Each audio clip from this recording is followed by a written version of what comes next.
días, les saluda Geraldine Quispe. En esta oportunidad vamos a entrevistar a un personaje que ha dedicado 36 años de su vida al servicio del periodismo, de los cuales 11 se dedicó al periodismo de investigación, trabajando con el Grupo El Comercio. También ha presentado un libro, ha publicado un libro en el año 2015 que es Periodismo de investigación en base a las experiencias de un periodista investigador. También practica la docencia en la Universidad Jaime Bauzá y Meza, y con nosotros está el señor Alfredo Ali Alaba Merino. ¿Qué tal? Muy buenas tardes. Buenas tardes, gracias por la entrevista. Bueno, el tema de la entrevista es con respecto al periodismo de investigación, ¿no? Lo que es su carrera. Quería saber cómo es que usted se interesó por cubrir esta modalidad del periodismo. Bueno, circunstancias de la vida. Como comenté anteriormente, yo era jefe de informaciones policiales y judiciales en el Diario El Comercio. Durante 12 años he sido jefe de policiales y judiciales.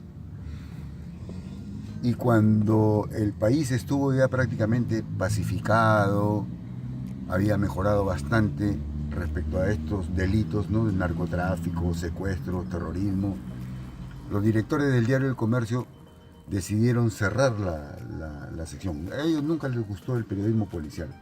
Cerraron la sección y a los periodistas de esa sección, que éramos 9, o los despidieron o los reubicaron. En mi caso, me enviaron a la sección locales como subjefe de locales. Y ahí estuve 4 años, hasta que mis jefes decidieron, como tenía experiencia yo en investigación en la sección policial, decidieron transferirme, ¿no? Pasarme a la sección de la unidad de investigación. Entonces ahí he estado 11 años y hasta que el 2010 ya me retiré del periodismo. Después de 30 y tantos años me retiré y me dediqué exclusivamente a la docencia, ¿no? A la docencia. Pero también he sido director del diario Correo Región Sur, manejando las ediciones de Arequipa, Tacna y Moquegua, y de la región norte manejando las ediciones de Correo de Chimbote, Trujillo, Chiclayo, Piura y Tumbes. Hoy estoy dedicado exclusivamente a la formación de periodistas académicos universitarios, egresados de universidad, y trabajo en la Universidad Jaime Bauzá y Meza. ¿Cómo es que se prepara para indagar un hecho sobre el que sabe no va a ser fácil de obtener la información? Uno hace un plan de trabajo previamente. ¿Cuáles son las fuentes más importantes? ¿Dónde están ubicadas? ¿Qué es lo que va a obtener? Y por lo general las fuentes en el periodismo de investigación, que son grandes casos, grandes destapes, son difíciles de acceder, porque los que tienen información relevante y que te va a servir para tu investigación y para tu reportaje de investigación, por lo general no quieren dar información o tienen mucho temor de que se descubra que él ha sido el que ha otorgado la información. Y como la información que el periodista investigador requiere tiene que estar acompañada de documentación, entonces las fuentes tienen mucho temor. Justificadamente, ¿no? Justificadamente. Entonces, tú tienes que ser muy persuasivo. O sea, tienes que seguir pensando cómo lo pesco, cómo lo agarro, cómo lo convenzo. En este aspecto, los periodistas hombres tienen una desventaja frente a las periodistas mujeres. A las periodistas mujeres se les abren más, digamos, las fuentes, se les hace más fácil el camino, digamos, ¿no? Entonces, por su condición de mujer, ¿no? Porque a veces se encuentran con fuentes pues, que son muy salameros, que enamoradores, entonces se abren. En cambio, uno que es hombre y además feo, es bien difícil. Pero de todas maneras, uno tiene que ser persuasivo, o sea, tener una capacidad de persuasión, ver por dónde puede pescarlo para convencerlo de que nos den la información y nos den la documentación la documentación que nos sirva para nuestro reportaje, ¿no es cierto? En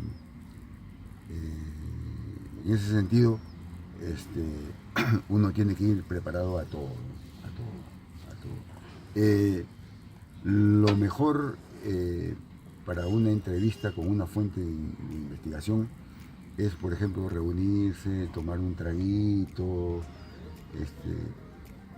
con unos cuantos tragos encima, la fuente es un poco, se suelta un poco más, ¿no? Entonces, nunca ofrecer dinero, porque muchos medios tienen dentro de sus planes rectores, de sus libros de estilo, el hecho de no otorgar dinero, no pagar por información. Entonces nosotros los periodistas de ese medio no pueden pagar por información, aunque el medio no se entere. Eso va contra la ética, pues, ¿no? Sí. Así que, así... Hay otros periodistas que sí optan por hacer eso, ¿verdad? Por pagar. Por pagar. Por supuesto hay periodistas que optan por pagar porque con Pero 500 no es soles, ético. con 500 soles o 1000 soles que salga de su bolsillo, se van a ganar la gloria con un gran caso, ¿no es cierto? Y esa gloria les permitiría probablemente asumir alguna jefatura, etcétera, etcétera. Entonces, 1000 soles no es nada, pues, ¿no? Para obtener una jefatura. Pero no es ético, pues. El periodista debe ser ético siempre. El hecho de que no te estén viendo no significa que tú puedes delinquir o puedes faltar a la ética. Entonces, si tu medio te prohíbe a ti pagar por información, aunque el dinero no sea del medio, tú no debes de pagar. Tú no debes de pagar. Hay periodistas que lo hacen, pero eso no es ético, pues. No es ético. Así es. ¿Y cuáles son las pautas que toma en cuenta para cubrir un hecho? Porque me imagino que debe seguir un plan estratégico para poder Bueno, cubrirlo. todos los reportajes de investigación son diferentes, todos los casos son diferentes, no hay un caso igual a otro, parecido sí, probablemente, pero todos son diferentes.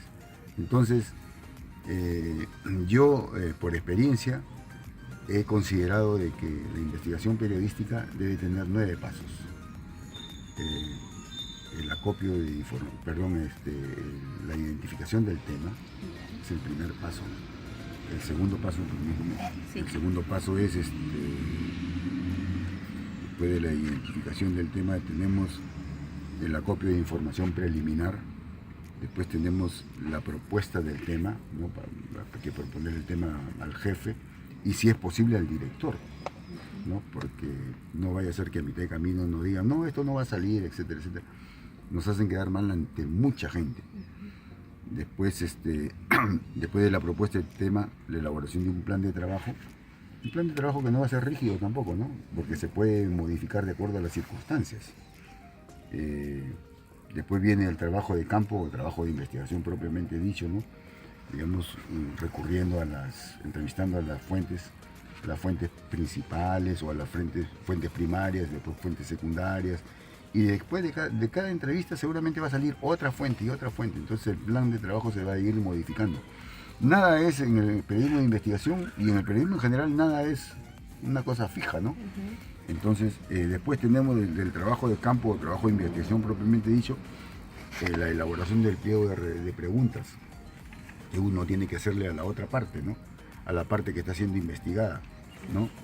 Hay que hacerle un pliego de preguntas, entonces para eso tienes que prepararte por lo menos 48 horas antes, bien preparado para que no te revuelquen, ¿no?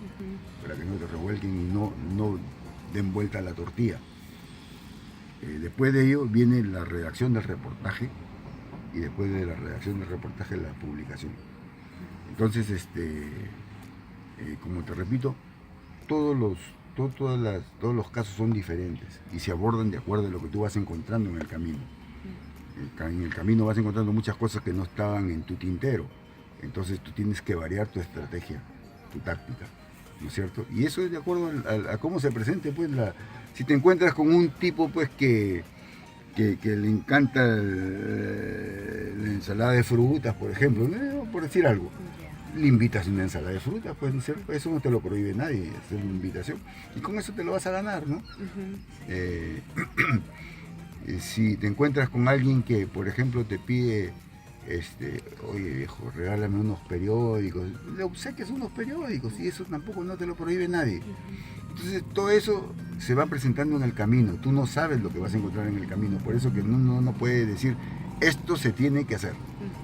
Se pueden dar algunas pautas muy genéricas, ¿no? Muy genéricas. Siempre respetar a las fuentes, no traicionarlas a las fuentes.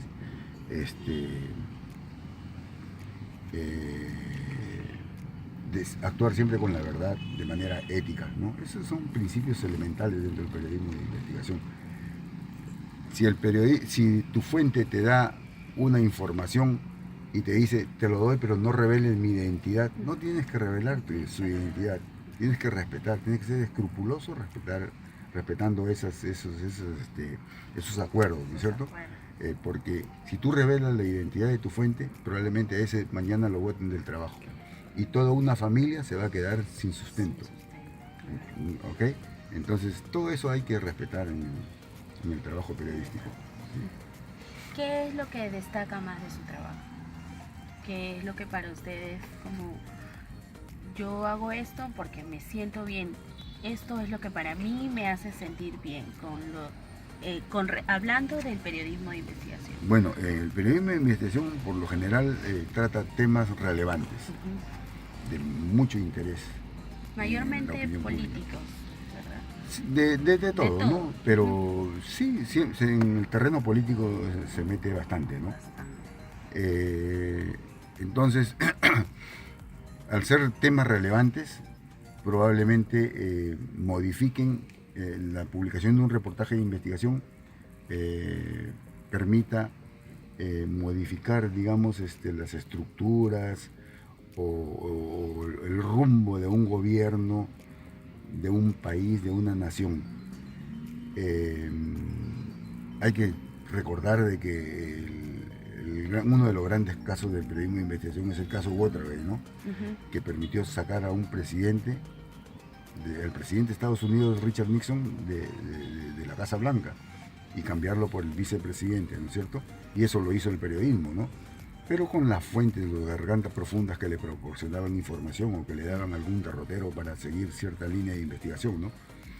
Entonces, al cambiar las estructuras de un país, al cambiar políticos, al cambiar, digamos, al tirarse abajo a la corrupción, a la corruptela, estamos haciéndole un bien a la sociedad.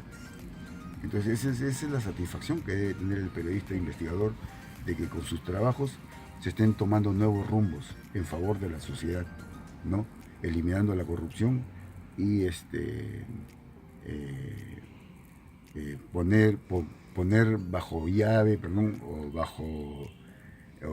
tras las rejas a personajes corruptos que roban dinero, que hacen mal uso de los bienes del Estado, etcétera, etcétera. No, esa es una satisfacción moral que tiene el periodista de investigador, ¿no? ¿Y qué considera como desventajas de su labor? Las desventajas es de que las leyes no nos amparan, ¿no? Por ejemplo, los procuradores, los fiscales, los jueces, para hacer el trabajo investigativo que ellos hacen, tienen leyes que los amparan, ¿no? Por ejemplo, si ellos ven un sospechoso, las leyes obligan a esos sospechosos a someterse a los interrogatorios de la policía, de la procuraduría, de la fiscalía o de los jueces, ¿no es cierto? Y en cambio los periodistas no, las fuentes, o sea, la gente que puede aportar algo para nuestra investigación, legalmente nadie lo obliga, entonces las leyes no nos amparan. Muchas veces tenemos que bregar muchísimo más que los jueces, ¿no? Más que los fiscales, para obtener la información que queremos, para que puede dar sustento a nuestra investigación, ¿no? Y obtener los documentos que nosotros necesitamos para probar lo que nosotros estamos diciendo, para probar nuestra hipótesis de trabajo. ¿Qué considera que ha aprendido de su tarea, por así decirlo? En el periodismo de investigación. He aprendido a no confiar de nadie, ni de mi propia sombra.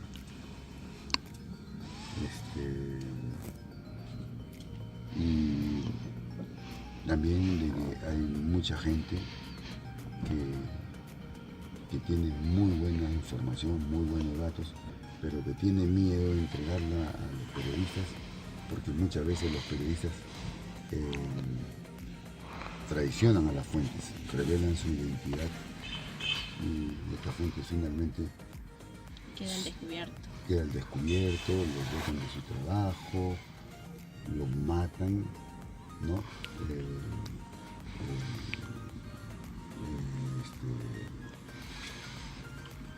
Reciben pues el castigo, entre comillas, por parte de las personas afectadas, a que ellos van descubriendo, ¿no? Y ¿cómo es que usted investiga, verifica y contrasta la información? ¿Cómo lo ha realizado? Bueno, hablando de contraste de información, sí, el periodista siempre tiene que contrastar la información. Claro, o sea, porque hay dos verdades. Verificar que lo que te están dando es verdad. Es verdad. Entonces, eso se va haciendo en el transcurso del trabajo investigativo. O sea, lo que te dijo uno, tienes que preguntarle a otro para ver si es que es verdad o es mentira. No solamente a la parte que tú estás investigando. O sea, si digamos una de las fuentes está acusando al objetivo, a la parte que tú estás investigando, tienes que preguntarle a la otra parte, darle la opción de que diga su verdad. Eso es bueno. Muchas veces la otra parte te voltea la tortilla. O sea, te dice, no, eso no es así. A mí me ha pasado, haciendo una investigación cuya fuente en este caso era unos agentes de la Interpol de aquí de Perú, que yo los conocía pues y siempre eran una fuente A1, como se dice, ¿no? Nunca me habían fallado y me llamaron para darme un documento a través del cual se acusaba a un diplomático de haber falsificado un pasaporte y utilizado ese pasaporte falsificado para salir del Perú y entrar al Perú. Y cuando yo fui, a pesar de que mi fuente era A1 y que nunca me había fallado, yo tuve el tacto de verificar, de contrastar mi información. Fui a migraciones a ver cómo era esto. No, perdón. Primero fui a donde el diplomático que estaba siendo acusado. Y el diplomático me dijo, eso es totalmente falso porque mi pasaporte está acá. Y me mostró el pasaporte diplomático que él usaba. Y era falso que usaba otro. Lo que pasa es que la numeración de los pasaportes están duplicadas, porque hay pasaportes diplomáticos que son de color azul, pasaportes guindas que son de uso corriente, y pasaportes verdes que los usa el gobierno, ¿no? El gobierno para situaciones específicas. Y estos se duplican la numeración, es la misma numeración. Entonces, por eso es que aparecía como que estaba usando el pasaporte de otra persona. Fui a migraciones para contrastar, fui también a migraciones y me sacaron la relación y efectivamente se determinó de que no era así. Entonces, si yo me hubiera confiado de la fuente y hubiera publicado ese documento, patinaba y probablemente perdía el trabajo. Perdía yo el trabajo. Podríamos decir que es un desafío que ha enfrentado, ¿no? En la labor del periodista investigador enfrenta desafíos día a día, de los cuales también puede pasar como usted me dice, ¿no? Que puede hasta perder el trabajo, ¿verdad? ¿Ha sufrido amenazas? No, sinceramente, amenazas menores, ¿no? De que ya vas a ver, que por aquí, que por allá, cosas así. Pero sí, lo que yo te puedo comentar en mi ejercicio periodístico, un hecho anecdótico bastante fuerte, ¿no? Yo hice una investigación que se denominó el caso Yaguar, contra un congresista, Jorge Mofarés Nemi, y un congresista del oficialismo en la época de Toledo, que había sido ministro de Trabajo también, ¿no? Y un hombre con mucho dinero. Y demostré que él había metido de contrabando acá un automóvil de lujo Jaguar, por eso se le puso el caso Jaguar, que está explicado aquí, ¿no? Y el tipo convocó a una conferencia de prensa y me amenazó, ¿no? Amenazó, sí, a ese periodista lo voy a enjuiciar, al director también y del diario El Comercio, y le voy a quitar su patrimonio. Y nos enjuició, ¿no? Nos enjuició, estuvimos 11 años enjuiciados y pidió una reparación civil en esa época, en el año 2000 más o menos fue, sí, en el año 2000, una reparación civil récord en el país, 50 millones de dólares. Pero después de 11 años le ganamos el juicio. Y ahora ha sido un juicio muy tedioso también. 11 años de juicio, imagínate, 11 años de años. juicio. El periodismo de investigación tiene, digamos, la parte negativa es que demanda mucho dinero. Porque casi todos los periodistas investigadores están enjuiciados. Y no es porque sean culpables, ¿no? Sino porque... la contraparte. Claro, la contraparte tiene dinero para enjuiciar y el papel aguanta todo y presenta demandas y demandas y demandas para presionarte, ¿no? Y tú tienes que defenderte, pagar un pool de abogados, defenderte. En 11 años nosotros hemos pagado mucho dinero a los abogados que nos defendían, porque no nos defendía cualquier abogado, sino un estudio prestigioso, ¿no? Entonces, el periodismo de investigación demanda dinero. Además, un periodista investigador gana más, debería de ganar más que un reporterito de locales, ¿no? Y de hecho es así, porque el que va a investigar es un periodista con experiencia, con más años, ¿no? Y gana más, gana, digamos, el triple de lo que gana un reportero de locales, de policiales, de judiciales, de provincias, qué sé yo. Entonces, y produce menos desde el punto de vista cuantitativo. Digamos, al mes el periodista e investigador te producirá un reportaje. Un buen reportaje, ¿no? Un buen reportaje, entonces peso pesado, ¿no? En cambio, el reportero de locales al mes te produce 100 notas. Sí. Y el periodista investigador un reportaje nada más. Pero si tú los pesas de acuerdo a la calidad, el reportaje de investigación pesa muchísimo más, pues. ¿Cuál ha sido la comisión más riesgosa que le ha tocado vivir? La más riesgosa. La más riesgosa donde casi pierdo la vida fue en la guerra del Cenepa, en el año 95, cuando se desató la guerra del Cenepa, me envió el periódico con un reportero y estuvimos embarcados en 2 de los 4 helicópteros que iban a desalojar una cota, o sea, una cumbre, una montaña en el Cenepa que estaba había sido invadida por los ecuatorianos, por las fuerzas ecuatorianas, ¿no? Entonces, ahí nuestro helicóptero que iba adelante providencialmente pasó a segundo lugar porque el piloto no conocía la zona. Entonces el otro piloto, el del segundo helicóptero, asume la cabecera, el mando de la escuadrilla de 4 helicópteros, y cuando ya estábamos para llegar, ¿no?, a la zona de la montaña que debían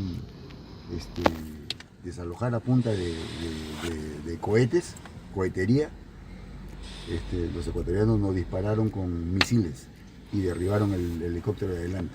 Felizmente mi helicóptero ya iba en segundo lugar, y al derribar el helicóptero de adelante ahí murieron los 5 tripulantes, ¿no? Piloto, copiloto y 3 tripulantes más.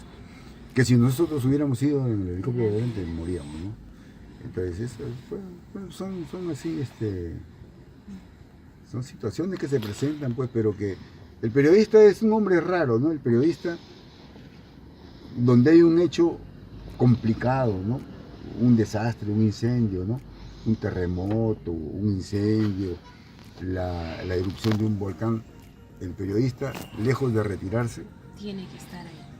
Y uno va, no porque los miedos que se quedan atrás. Es más la labor del periodista que como para buscar la noticia, encontrar la primicia, ¿no? De ser, digamos, el periodista que recoge la noticia de manera exclusiva, ¿no? Eso lo hace grande a uno y digamos, le da la satisfacción a uno. Y eso hace que uno pierda del miedo, ¿no? que se adentre, digamos, en la zona bastante complicada, ¿no? Bastante peligrosas. ¿Qué mensaje podría darle a los jóvenes que recién están terminando la universidad, que aún no saben por qué camino ir, con respecto al área del periodismo de investigación? ¿Qué mensaje podría darnos? Que sean muy cuidadosos con la ética periodística. O sea, en el periodismo, en general en el periodismo y en el periodismo de investigación, uno hace su trabajo solo sin que nadie lo vea. Entonces, eso le permite a uno engañar muchas veces a tus jefes, ¿no? Pero eso no es correcto, pues, ¿no? El hecho de que no te vean no significa que tú vas a hacer lo que te da la gana. Hay códigos de ética, hay normas internas del periódico que tú tienes que mantener, ¿no? Tú tienes que cuidar y respetar. Entonces, eso es lo que yo recomiendo a los periodistas, y que lean mucho para saber lo que van a hacer. O sea, que lean diarios, revistas y mucha literatura, ¿no? Mucha literatura, porque eso les va a permitir escribir mejor, llegar más directamente, más rápido, atrapar al lector. Bueno, muchas gracias, señor Alfredo. Esto ha sido todo. Espero que les haya gustado la entrevista. Conmigo será hasta otra oportunidad. Gracias.